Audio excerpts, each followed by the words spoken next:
اسلام میں صدقہ اور خیرات کی اہمیت۔ صدقہ کیا ہے اور کیسے ہمارے چھوٹے سے عمل سے دنیا میں بہتری آ سکتی ہے؟ اللہ تعالیٰ نے صدقے کو اتنی اہمیت کیوں دی ہے؟ آئیے ہم جانتے ہیں کہ صدقہ کس طرح ہمارے ایمان، زندگی اور آخرت پر اثر انداز ہوتا ہے۔ صدقہ کا لفظ صدق سے نکلا ہے، جس کا مطلب ہے سچائی اور اخلاص۔ اسلام میں صدقہ دینا دل کی پاکیزگی، ایمان کی مضبوطی اور اللہ کی رضا کا ذریعہ ہے۔ اللہ تعالیٰ قرآن میں فرماتے ہیں، مومنو، جب تک تم ان چیزوں میں سے جو تمہیں عزیز ہیں اللہ کی راہ میں خرچ نہ کرو گے کبھی نیکی حاصل نہ کر سکو گے، اور جو چیز تم خرچ کرو گے اللہ اس کو جانتا ہے۔ اس آیت سے واضح ہوتا ہے کہ اللہ کی قربت کے لیے ہمیں اپنی پسندیدہ چیزیں قربان کرنی ہوگی۔ نبی کریم صلی اللہ علیہ وسلم نے فرمایا، صدقہ گناہوں کو اس طرح مٹا دیتا ہے جیسے پانی آگ کو بجھا دیتا ہے۔ یہ حدیث ہمیں بتاتی ہے کہ صدقہ نہ صرف مالی مدد ہے بلکہ روحانی طور پر بھی فائدہ مند ہے، کیونکہ یہ ہماری گناہوں کو مٹانے کا ذریعہ بنتا ہے۔ اسلام میں مختلف اقسام کے صدقے بیان کیے گئے ہیں۔ صدقہ واجبہ جیسے زکوٰۃ، جو کہ ہر صاحب نصاب پر فرض ہے۔ صدقہ نافلہ، وہ صدقہ جو فرض کے علاوہ دیا جائے، جیسے کسی کی مدد کرنا، کسی کو کھانا کھلانا یا کسی کی مشکل میں اس کا ساتھ دینا۔ صدقہ جاریہ، وہ صدقہ جو مسلسل فائدہ دیتا ہے، جیسے کنواں کودنا،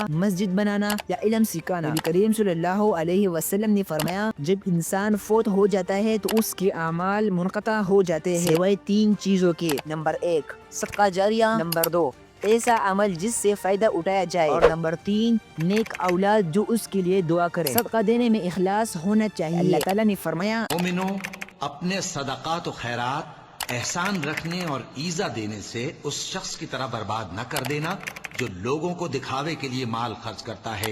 اس سے یہ بات واضح ہوتی ہے کہ صدقہ صرف اللہ کی رضا کے لیے دیا جائے اور اس کا مقصد لوگوں پر احسان نہیں ہونا چاہیے۔ اسلام میں پوشیدہ طور پر صدقہ دینے کی فضیلت بھی بہت بیان کی گئی ہے۔ یہ اللہ کے نزدیک پسندیدہ عمل ہے، یہ اخلاص کو ظاہر کرتا ہے اور دکھاوے سے بچاتا ہے۔ اللہ تعالیٰ نے ہمیں اپنی زندگی میں بے شمار نعمتوں سے نوازا ہے اور ہم پر فرض ہے کہ ہم دوسروں کی مدد کریں۔ صدقہ ایک ایسا عمل ہے جس کا فائدہ دنیا میں بھی ہے اور آخرت میں بھی۔ اللہ ہمیں صدقے کی توفیق دے اور ہمارے دلوں میں اخلاص پیدا کرے۔